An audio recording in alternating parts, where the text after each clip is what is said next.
This is We Need to Talk with Dr. Darcy Sterling, your source for all things dating and relationships, where we hand deliver the tools and skills you need to love better so you can live better. I'm Darcy Sterling. And I'm Ashton Tardif. How are you, my love? I'm good.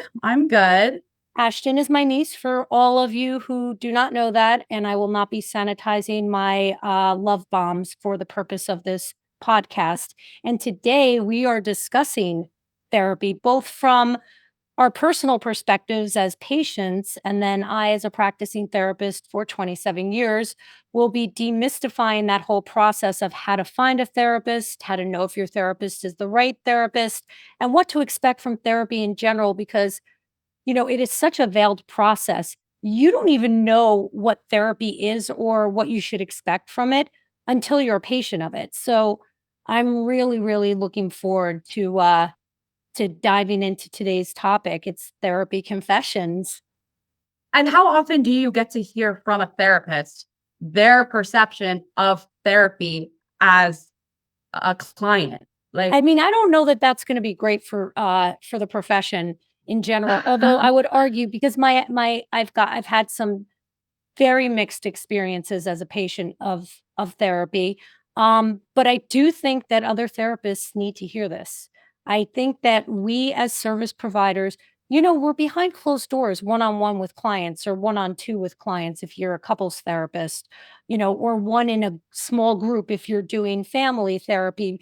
Their point is there's rarely another therapist in the room who can give you feedback. It's almost never. There's no checks and balances. It's a recipe for becoming apathetic. It really is. In my experience as a patient, my experiences have been a mixed bag, to say, to put it mildly. I've not walked away from therapy, generally speaking, feeling like my needs were met. And I mean, I suppose in a way it's good because I became the therapist I needed. That's how I came up with my methodology.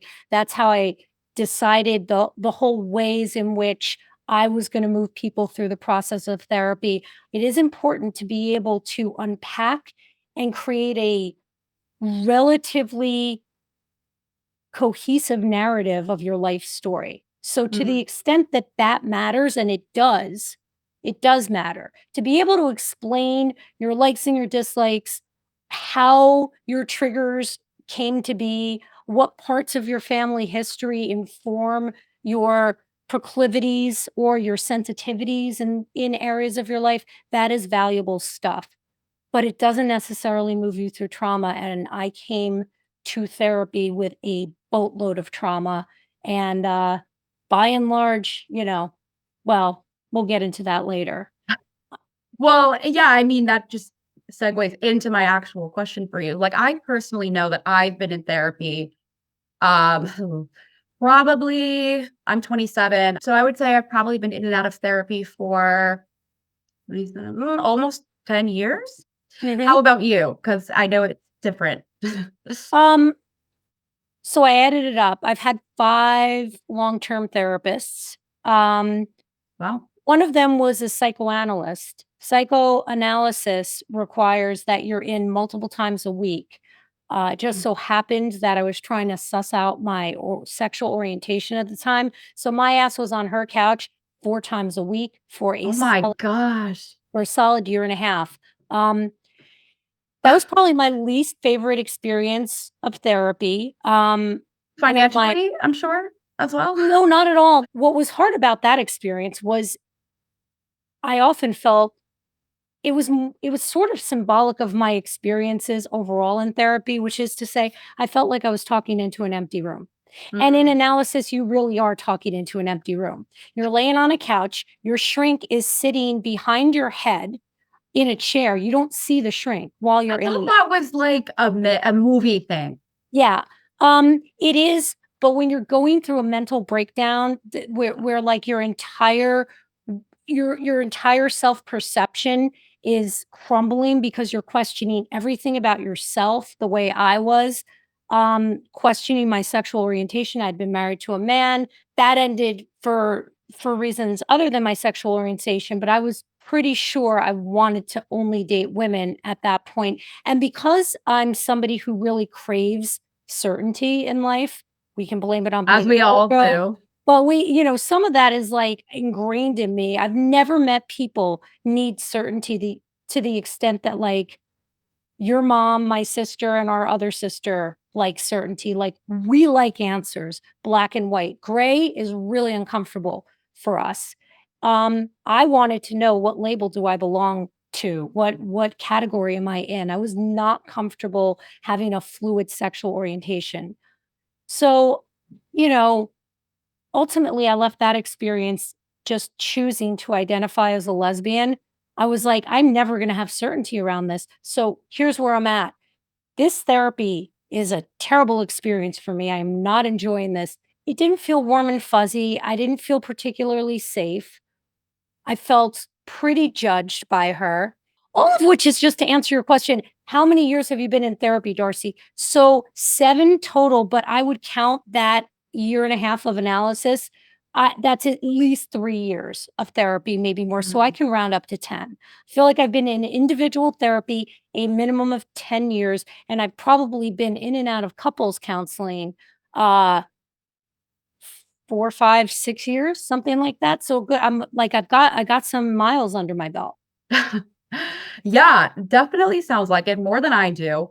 Um, so was that experience with the psychoanalyst that you just spoke about, was that your first experience with therapy, or was that just one of the more memorably worse?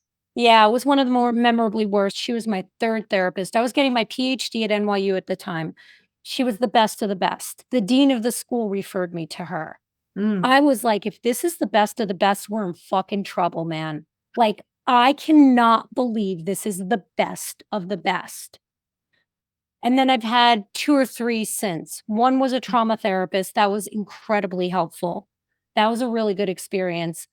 After Hurricane Sandy, Steph and I, my wife Steph and I, um, we were living half a block, or we live half a block from the East River, and the East River during Hurricane Sandy came into our building, filled the entire basement and half of the main floor. So when the lights ultimately went back on in Lower Manhattan, which was a solid 10 days or 2 weeks, they did not go on in my building, and it was only then that I realized why.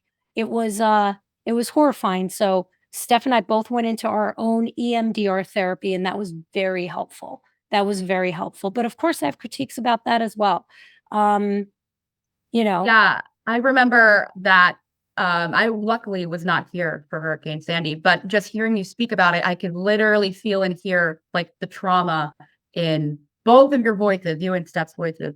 Um, and to but this day, we don't even use storage in our building. We won't use the storage in our building, which is in the basement, because it was breached by the East River. We use storage, you know, diagonally half a block up, where the water didn't hit. And it's because like we lost everything. And it's not covered under insurance if it's an act of God, folks. Yeah, I can't even. we love things like that. Little logistics, just so fun. But EMDR, that actually reminded me of experience that I had with therapy, because I remember you telling me about EMDR and you suggesting that maybe it might be helpful for me to explore, because I had voiced wanting to get back into therapy in college. Mhm. I had not been in therapy for, I believe, like 3 years. So I was like, things are feeling a little off. Maybe therapy would be good. No, I mean, Um, that was a good run. But no, things were starting to feel clunky. yeah, I had always been in therapy for depression. Mhm. Um, Historically, that had always been my problem, one of many. But something switched in me when I moved to New York. My second year, I was suddenly dealing with anxiety. And I couldn't quite pinpoint the anxiety or why it was happening, but I was like, something's adding up to not right here. And this doesn't feel like my good old friend depression.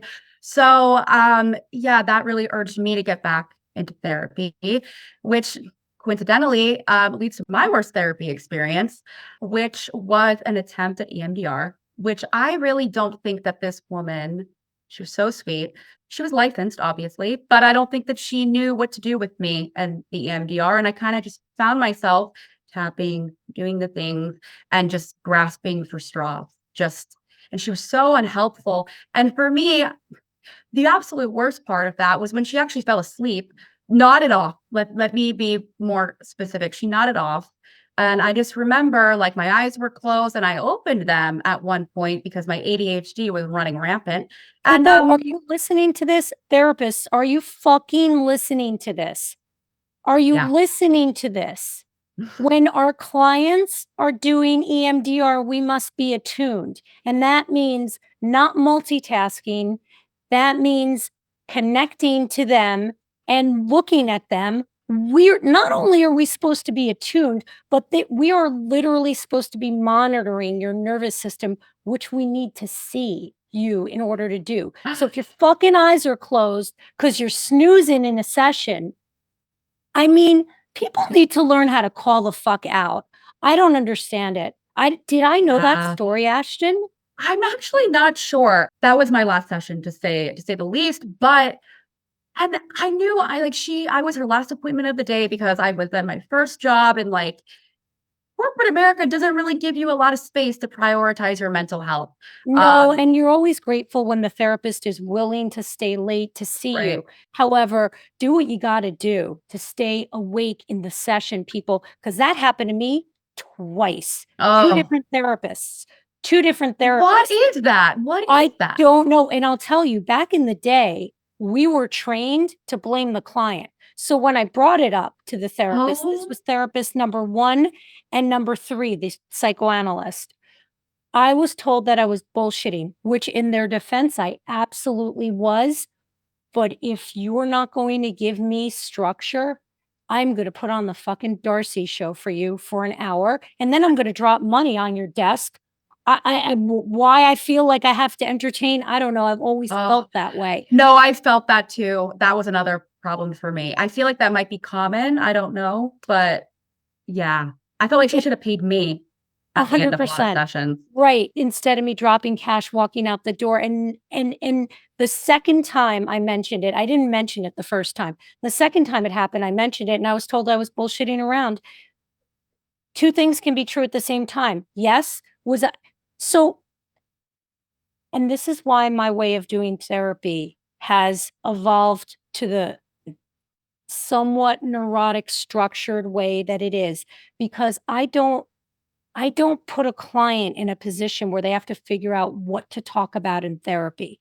So it's the only situation where a service provider, you come in to see the service provider, either IRL or virtually, and the presenting problem that you bring to the therapist, if you don't continuously mention that in every session, it's never mentioned again because the therapist takes no responsibility for it. It would be like going to an attorney with a problem and then having weekly meetings, and the attorney doesn't tell you where you left off with, discussing that matter, what they've done in the interim to bring you closer to a resolution on that matter. It's all just passive and based on what the client brings into the space. Therapist is we are traditionally trained to be blank slates, to not have a personality, to not to disclose as little as possible about ourselves so that the client can imagine any storyline onto us. Why I do know, and I disagree with that whole emphasis. I think that was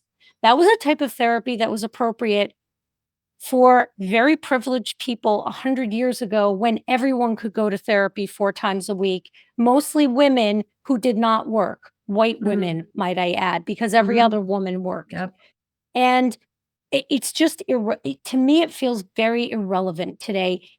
It outside of just understanding the theory as a foundation for viewing problems, not as a way of solving the problems that your clients come with. That's how I look at psychoanalysis. Great technique to have under your belt, impractical in 2023, in my opinion.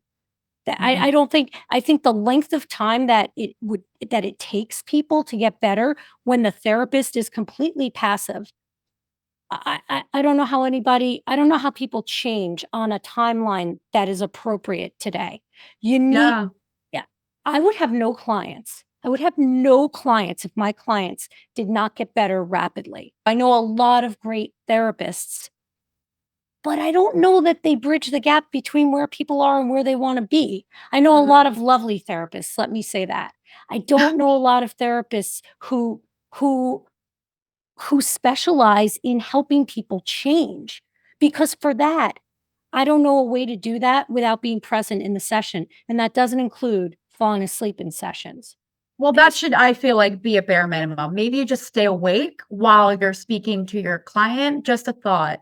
But to go back off your last comment, yeah, all of my therapists have been lovely, but Mhm. only, I would say 1, maybe 1.5, I don't wanna give her full points, really actually gave me tools to change, which kind of, I think, leads to a question that a lot of people who are considering therapy often find themselves asking is, where do you start in the search to find a good therapist? And it's the Google. I Yeah. mean, what do you So, do? here's the thing. By and large, good therapy isn't cheap and cheap therapy isn't good, and that's where I'm gonna start. I know it sucks. I That's a I shitty remember you answer. saying that. I was That's like, a shitty "Oh." answer. I know that that's a disheartening answer, but it's listen, here's the way therapists get paid. We get paid based on time. We cannot add more time to the day. So we work, let's say we work 8 hours a day. There are 8 hours in those days in which to see clients. If you work and work through insurance companies or on any of the therapy apps, you're getting paid nickels on the dollar. Nickels on the dollar, folks. So the way normal doctors compensate for that is they double and triple up on their caseload. They see people in 15-minute increments. Well, you can't work, therapy doesn't work like that. We can't fold time and double it. So we really are relegated to only seeing people in the hours that we have available in every day. And if somebody is going to pay you nickels on the dollar, you're going to be really hard pressed to meet your own financial obligations. And what that means is that the majority of people who take insurance are at the beginnings or at the ends of their careers, and they have to. Anyone who can manage without it says they don't take insurance, and you can use your out of network benefits. Now, so that's I'm leading to the answer of how to find a therapist, because some of it is predicated on, do you need to use insurance? Mm. You know, there are search engines like Psychology Today that you can use to find a therapist. There are also, I'm going to have in the show notes, I have stumbled upon a great resource. This woman is a therapist and her philanthropy is on Instagram. Anyone who wants to find a therapist, she gets your insurance information, she gets all of your specifics, like what is it you need, because it takes an expert to know if a person Wow, is qualified. Yeah, Sarah's the bomb, and that's amazing. I'll have her information in the show notes, at in the description of the podcast so that anyone who wants her resource, use her as a resource can. But she's amazing. It really, really takes me about 20 minutes to find anybody a therapist, and I'm a therapist, but I know what to look for. I know that there are specific certifications that you wanna look for. So it kind of depends on what you're looking for. But here's the thing, having a license doesn't mean that the therapist specializes in what you want. So, A, you want a therapist with a license, and I'm pretty sure those are the only ones you're gonna find anyway, because I you didn't even know there was an alternative. well, You I can mean, not have a license. we graduate school without a license. The licensing is up to us. Oh, okay. Places like Psychology Today, and I can only speak to that one because that's the only one that I've ever worked with. Places like Psychology Today require a copy of your license for you to be listed there. So it's great because you know you're working with licensed professionals. But then part two of that is, what is it you want help with in therapy? And because you come out of school, you can say that you specialize in anything you want. And let me tell you, there's a very big difference, right? You didn't know that, It's did that you? easy? When I first came out of school, I listed that I would work with couples. Let me tell you, when my wife started getting certified in couples counseling and I saw how many years each certification took, I was like, oh, I don't do that at all. And I started listening to a lot of the courses that she was taking. And I was like, dude, I am so underqualified for that. I took that right off my bio and I never, ever looked back. So we can put anything on our bio that we want. It's That's important to make crazy. sure, right? It is important to make sure that your therapist is certified in whatever you want help with. Now, eh, that said, that might be too neurotic. So that's why I'm saying if you need a therapist, you're going to have a resource in the show notes. We're going to connect you with Sarah. Sarah's going to get your insurance information and whatever else you need. Because the reality is that some people at the beginnings of their careers start off in networks and they're hungry, they're thirsty, they're going to work their asses off. They're going to gain the experience that they need to eventually not be in network. But it doesn't mean that while they're in network, they suck. They're getting Right. That was here. my next question. So, based on what you said, does that mean that anybody who is seeing an in-network provider, or perhaps somebody who is charging them a reasonable rate, does that mean they're not getting quality therapy, or that they're maybe not on a track to get better? So here's the deal. You come into therapy with a problem. I believe that it is equally your therapist's responsibility, at the very least, to pull 50% of the weight in making sure that you're working on a solution to that problem. And I think that a therapist should be able to articulate to you how they're going to get you there.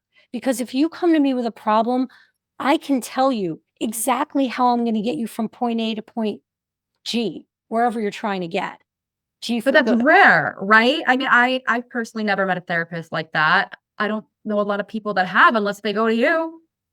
I don't know. I don't know. The ones I've gone to have not been able to do that for me, and it's been very, very disappointing. It's been almost as wounding as the wounds I walked in the door with. Oh, So it's been very, very frustrating.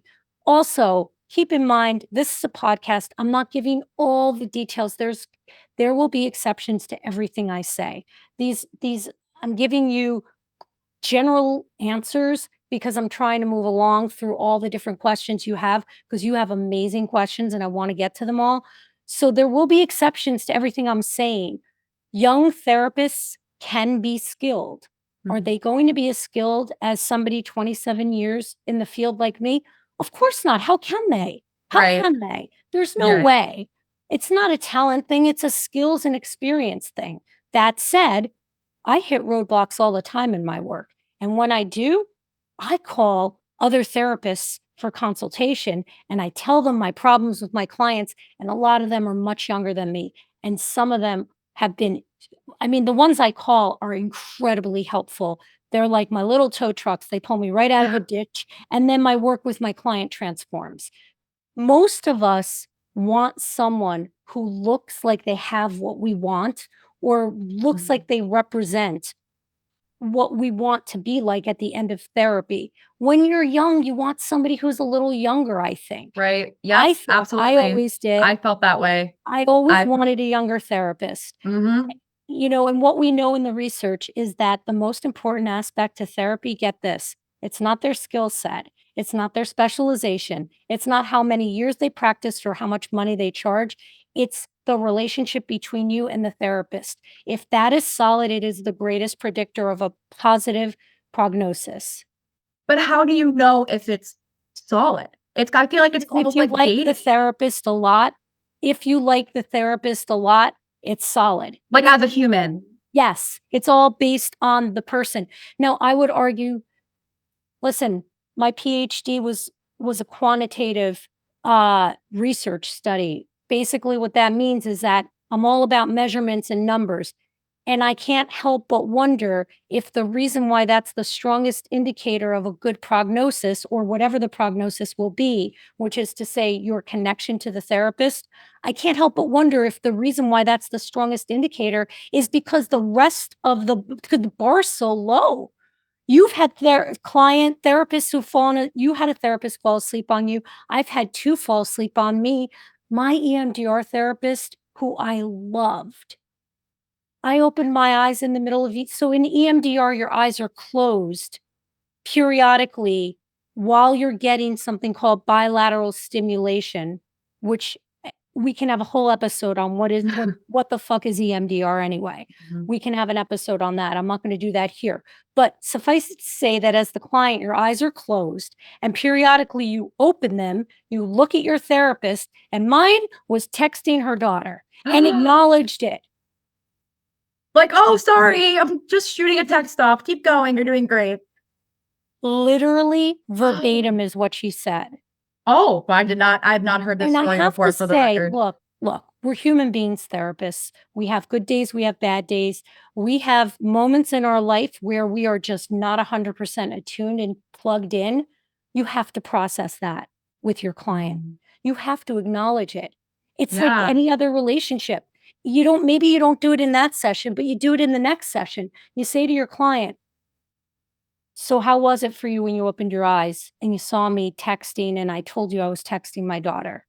How did that make you feel? Oh, fuck yeah. Of course you have to Wow. do that because we have to model as therapists.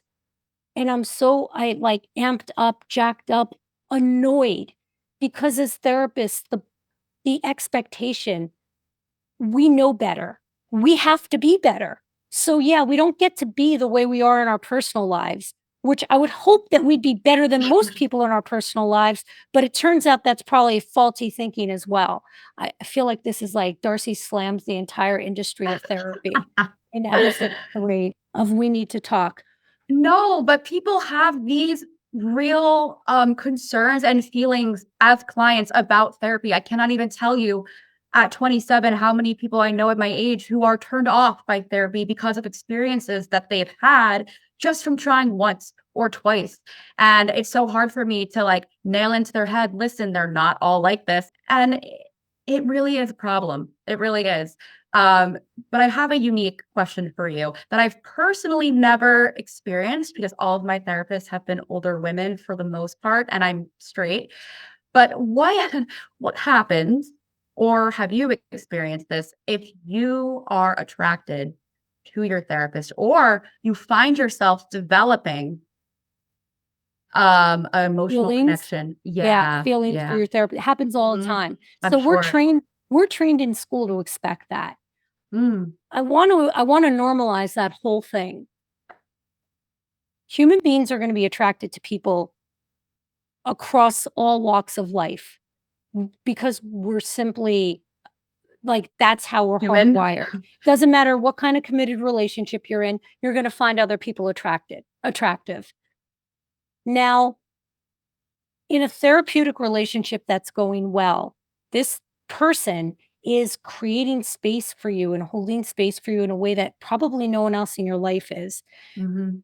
They're listening to you with a set of skills that leaves you feeling heard, often validated, I hope validated and safe in a way that many of their other relationships can't compete with. It is very natural to develop feelings for your therapist. You work through that in therapy by acknowledging it. You And tell them? oh yeah, they tell Ah! you. Oh, they tell you. Yeah, no, they tell you. Wow. Yeah, Oh. yes, yes, yes, And yes. And I want them to tell me because look, I'm a human being. It's a little awkward, but I mean, my feelings are irrelevant in the room. It's all about your feelings. It's not about my feelings. And what I Mhm. want to Yeah. do when you come to me or somebody comes to me and tells me, like, I think there's something wrong with me, like I'm starting to have feelings about you, maybe they're fantasizing about you. It's very, very important to normalize that and not minimize their feelings, but let them know that this is the test drive. I'm the safe person in your life. You will eventually get this in all your other relationships. They will deepen because of this one. But your willingness to come to me and tell me about these feelings, first of all, secrets just compound problems. When we keep secrets from one another, Right. whatever it is we're struggling with just gains weight and it becomes a bigger burden for us to bear. So now there's two people in the room that are handling the weight of that. And that hopefully sharing that minimizes some of the shame and embarrassment around it.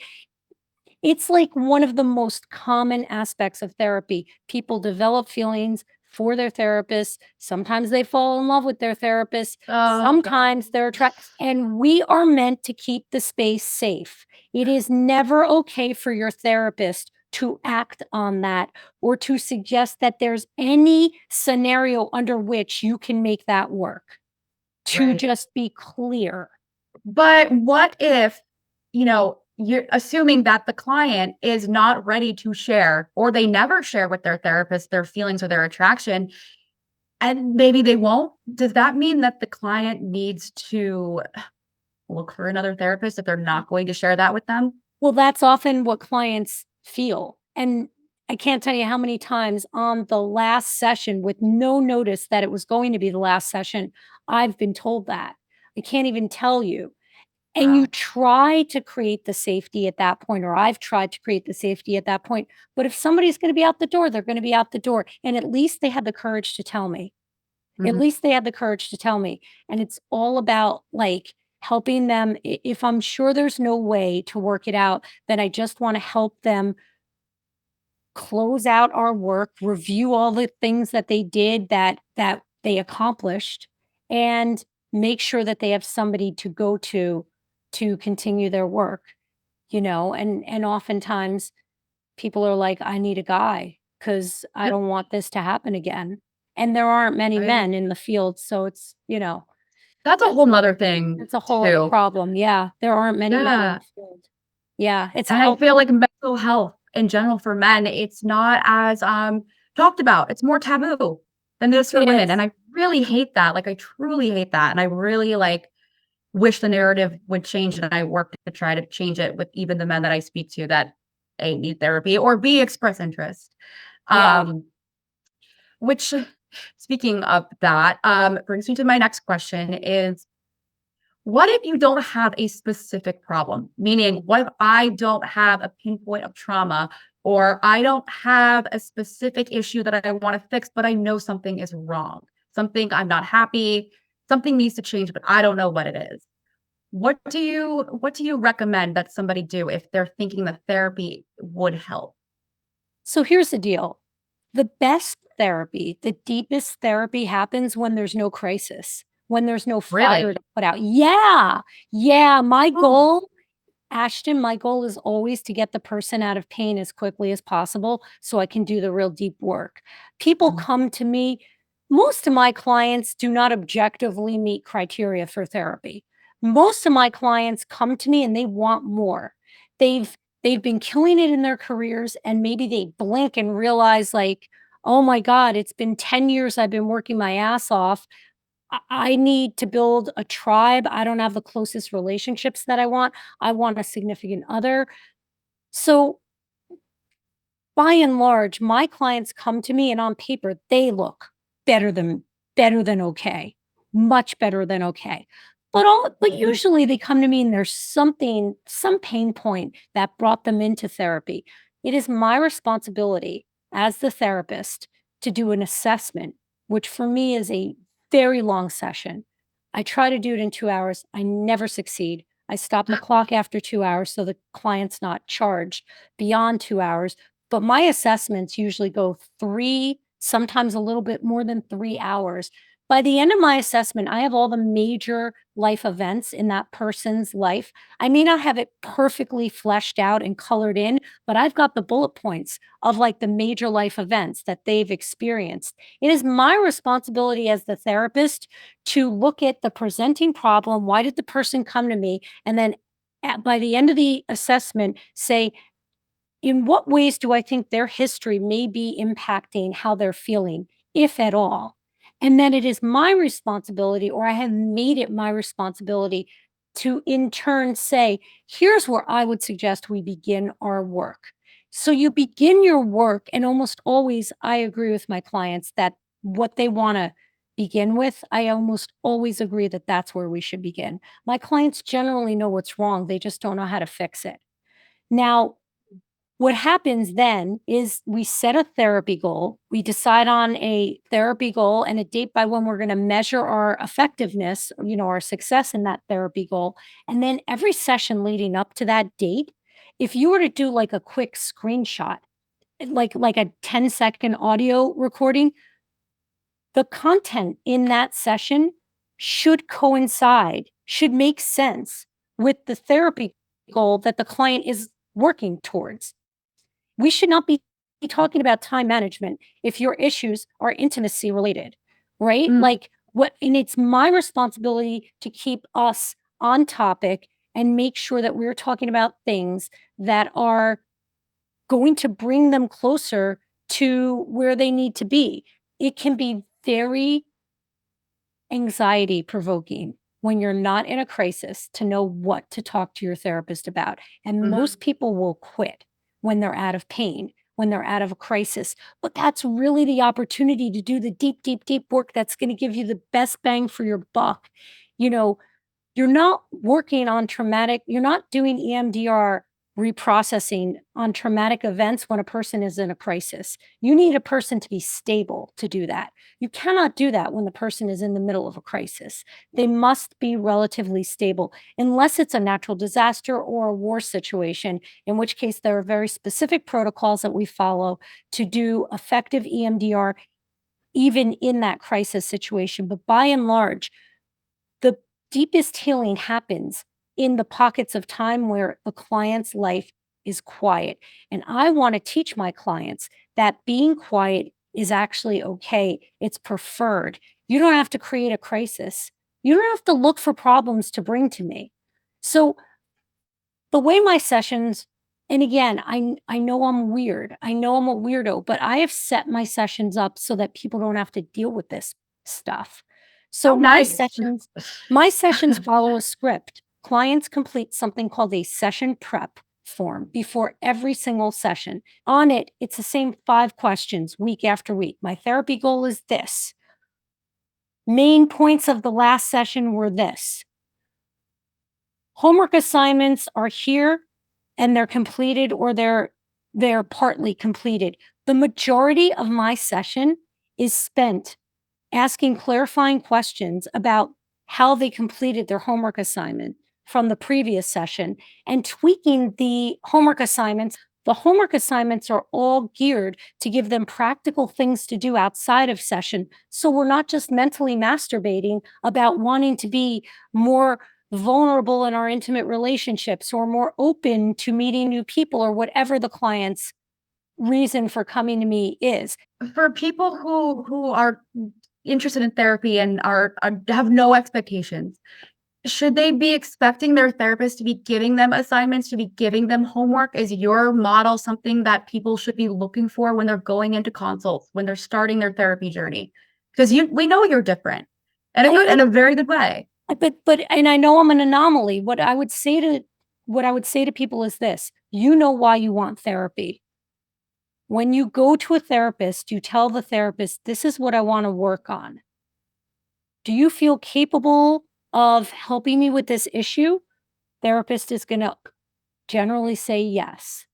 Or they're going to ask you why you have that question, which I think is a horseshit response to a question. Oh, It's yeah. very common in Mhm. therapy to ask the client, "Well, why are you asking that?" And then the client's like, "Well, I've had negative therapy experiences." And then that becomes the topic instead of the presenting question, which is, "Can you help me with this?" And then you have to ask the therapist, like, "How are you going to do that?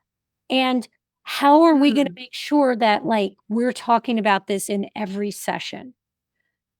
I would try to partner with the therapist and tell the therapist, I want to make sure that I'm not just giving you updates about my life, which is so often what therapy Mhm. turns into.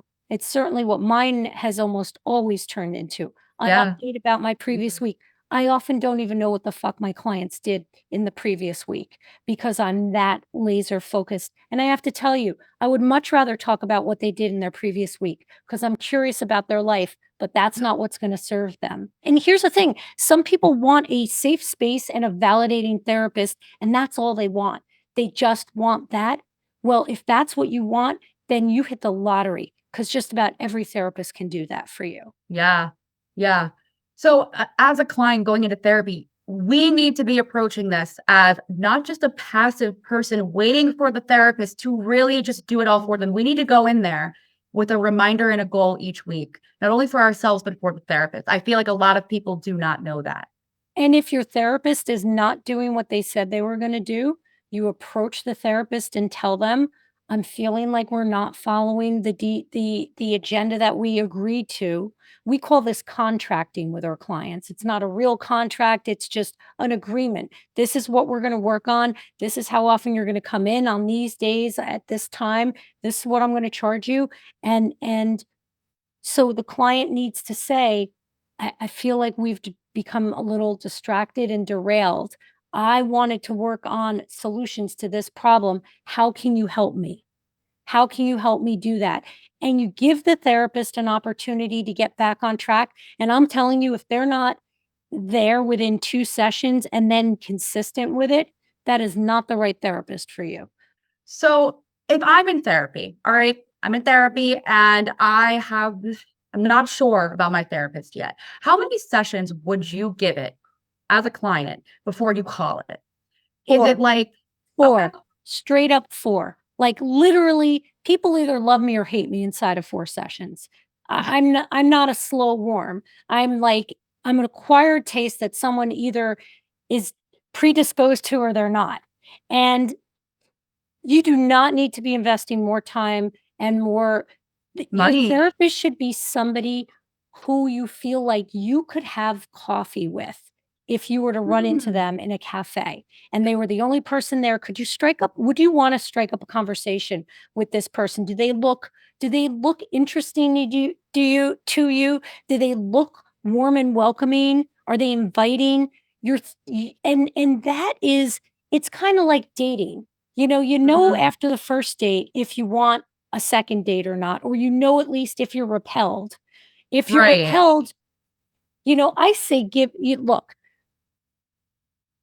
you've got 2 human beings who are strangers with each other. Not everybody knows how to create a super warm and inviting environment every single time a brand new client comes into them. But after 4 sessions, if you guys aren't getting in a groove, if you're not actually a little bit looking forward to therapy with, putting aside the concern, like, what the hell do I talk about in therapy? And when Mhm. that becomes a concern, that's something you bring to the therapist. And the therapist should be able to give you guidance on it. And if they can't, it's the wrong therapist. Okay. I did not know this before. I would have saved some money. Um, I'm so I, sorry. I, I'm so pretty sure I handpicked every one of your therapists. So no, just one. And to be fair, my budget was fairly limited because I was in college. But how much should we actually know about you? As like, how personal does this get, or how do you approach that? we are taught to self disclose when it's appropriate and only in service of the client. And the way that looks, so I'm more comfortable with self disclosure than most therapists because I don't like the antiseptic, sterilized clinical experience of shouting into an empty room with nobody responding to me. So again, everything I do as a therapist is informed by my shitty therapy experiences as a client. And so I we are taught to self-disclose when it will minimize the client's shame or the client's sense of isolation being the only one struggling with this. I want to neutralize shame as quickly as possible with my clients. I don't lead with self disclosure. I try to resolve it other ways because it can become very convenient to talk about yourself in sessions. I I mean, can imagine. I've actually never had that experience with a therapist and would love a therapist who could actually if you're a therapist who will talk about yourself a little bit, hit me up, maybe I wanna see you. Seriously. But I I've never had that experience, but my clients, when they're struggling, when my tools when when I have tried other things I can almost always land on a personal story where I have fucked up 10 times as bad as they have, and I just wanna neutralize the shame and the power difference in the room. There's nothing worse than struggling with shame on top of an issue. Shame is Mhm. secondary, it's a judgment about yourself, and so I wanna neutralize that as fast as possible. I basically live my life expecting people to find out about it. My clients know they can ask me any questions, any questions. about myself, about experiences that I've had. I like to say there's no inappropriate questions, there are inappropriate answers. That puts Mm, all the responsibility on me. This is my field. I'm the one who knows the boundaries. I know how to keep you safe. So you can ask any question, and I'm going to be very gentle when I have to set boundaries. And it's not going to feel like a sledgehammer. But most people in my field are not going to respond that way. Most people are going to either respond with a boundary or a question about why you have the question in the first place. So the answer to your question of how much should you actually know about your therapist is this: you should know enough to feel comfortable getting in the door. And then I would argue, earn the right to their story the way you would any stranger. And trust that your therapist is going to, when your therapist is not self disclosing, it's because they worry about their ability to self disclose appropriately. It's so that's it. interesting. That's the answer. We know that it works, but most therapists really hear those boundaries loud and clear and they take it as gospel. I Mm. am more flexible. And I That's love that, honestly. that's Like, life. I don't fucking apologize for that. My client's struggling with shame and I've done something, I've been in a situation pretty shitty. Imma tell them. and that's helping them. That's what you're there to do. I mean, Yeah. it I I'm boggles gonna my tell mind. them, and I'm gonna tell them, and the thing is because, like, I've healed from so many of these things, and so I can give them a little bit be the example of, "Look, I don't struggle with this thing anymore. I've got other It's problems." possible. Like, it's possible. Yeah, Yeah, I think that's amazing, and I really wish more therapists would adopt that, philosophy.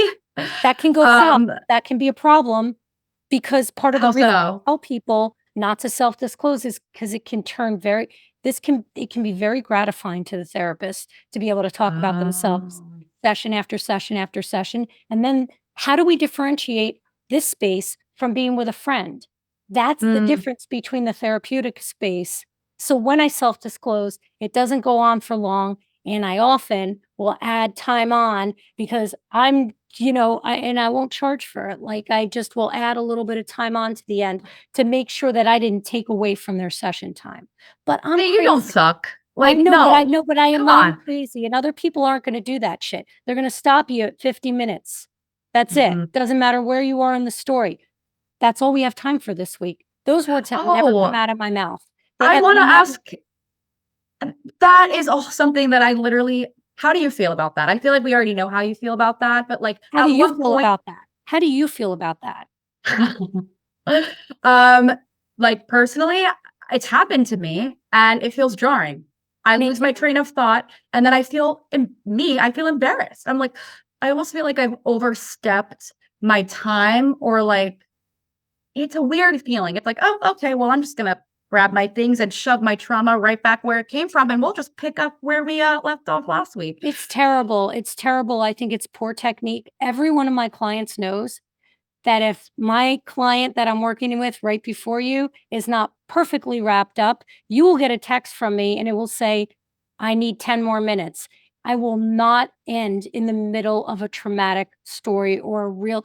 Listen, people need a warm up in therapy. We can't all walk in the door and unzip neck to groin emotionally and just do it because it's in our calendar and it's scheduled. We need a warm up. We need Mhm. time in the session. So for a lot of people, by the end of the session, that's where they're really getting to the meat of things. And so if my client is in the middle of a heartfelt story, I am not shutting them up. And I realize that's not how everybody practices. But because it's been so rupturing and injurious to me when it's happened, and I can't even tell you how, I don't have a therapist who hasn't done that with me. I wanna say same. Um, maybe once or twice, they gave me a few extra minutes, um, but it was still a hard cutoff. Like, it's more the way you approach it, I personally feel, um, than the time itself. It's Or a they'll give me yeah, a heads up. They'll be right. like, "Just letting you know, hey, we have 5 minutes left," and I lose it. I lose my train Yeah, of thought, and it right. shakes me out. Do you do that in your session? Um, do I do that as the therapist? Yeah, like, as a heads up, like, "Hey, we're running. We've got this much time left, just so No, you know." no, no, no, I don't do that. I can tell when shit is getting real and when we're going down a conversation that's going to land us. And then, no, I don't say that. I can tell when somebody is going in that direction, and I take responsibility for the pacing of the session, and I will just find a way to either extend it or bring it back and earmark it for the next week, while underscoring that I'm very interested and I want to hear this. That's a really interesting point. It's not to like literally go off what you just said, but showing interest in what It your softens client is sharing. softens it. Everybody knows we have hard stops. Everybody has a hard stop. At least at least communicating to your client, "Look, thank you so much for sharing this. Here's what I heard you say. Here's where I think we need to go with this. I want to be mindful of time because I want you to walk out of here and feel okay. How do you feel about us hitting pause on this topic and then circling back to it next week? And we'll finish the last 5 minutes of this session talking about something a little bit more neutral because I know you have a big presentation or I know you have to go to court right after this and you don't need to be hemorrhaging. And I also Yeah, can't go another 30 minutes because I do got have appointment after appointment after appointment. You have to get, and this is the shit that takes 27 years. Like, this is the shit that they don't teach you in school. They do teach you, like, conceptually, that you're going to have to manage the time and you're going to have to craft sensitive, caring, and compassionate and respectful ways of closing up conversations. But it takes so much rinse and repeat to be able to do it artistically. And we don't always, I don't always get that right. So I want to ask one more question that I feel is really common. And this is, how often do you recommend that someone start seeing their therapist? For me, it was always weekly, and this is probably a case by case situation. But is there like a general rule of thumb? I do not work with clients other than weekly. Um, Therapy is like learning a new language or going to the gym. If you do that twice a month, go to the gym twice a month and expect a buff body. You're going to get the same results in therapy twice a month. It's bullshit. Therapy twice a month. If you can go to therapy twice a month, there's no sense of urgency. You're basically, I don't even know if you're maintaining. If you're not growing and changing through the process, if your therapist isn't changing and growing with you and staying ahead of you, if you're just bouncing into therapy once a month or twice a month, giving an update, your therapist has no room in the session to say more than hello and goodbye. That is not therapy. You got to come in weekly. You got to come in Yeah, weekly. And my goal is to keep people just to one time a week. Of course, there are crises here and there, but by and large, my clients only come in once a week. that makes a lot of sense, and I feel like that's mostly standard. But I feel like I haven't heard people ask that question. They're not sure how often to start off on therapy. I know you just got back into therapy recently. How's that been going? Understandably. Yes, for sure. How's that been? Um, it's been a welcome reintroduction into my life. Um, Obviously there was a trauma that caused me to really need to go back into therapy, but it also has made me very aware of other smaller things, the other roots that were there that were almost unrelated to the trauma that I had been ignoring, that Yeah. had to be dug up again. And that really does speak to your point, because I am in a much better place in terms of healing from that trauma with my ex, that I kind of was like, huh, I'm feeling a little bit better, but there are so many other things that need to be discussed. So yeah, it's going well. They haven't fallen asleep yet. So I would say that so far so Oh my good. God. So that is going well until it's not. So I'll keep everyone posted on that as well. Between the dating and the therapy, life updates will be coming. Thank you for that. Yeah. And on the topic of therapy, for our next episode, we'll be talking about holiday survival tips for those who might need it after the holiday season. Very difficult time for some people. And Darcy is going to give you guys some awesome tips and tricks for navigating this tricky time of year, especially if you don't have the best relationship with your family. And I will tell you, fun fact, you may not know this, but therapists, we have busy seasons. They're now. we get inundated with requests for therapy towards the end of the year. And it's because, the added responsibilities, particularly to women, the added responsibilities that come with the holidays, the added obligations of travel, the forced proximity with family. Not everyone has Yeah. a perfect family, and then those wonderful questions that we get asked at the holiday dinner table, which is, dating anyone new? Oh Dating God, anyone special? All those advancing questions that stem from people who love you and they just don't know what else to say to you. They're just really trying to start a conversation. People have no idea how, like, jarring those questions can be because they make us all feel so judged. And, right. yeah, I'll be helping to navigate those questions and how not to have one of those horrible moments at the dinner table that is the stuff of your worst nightmares.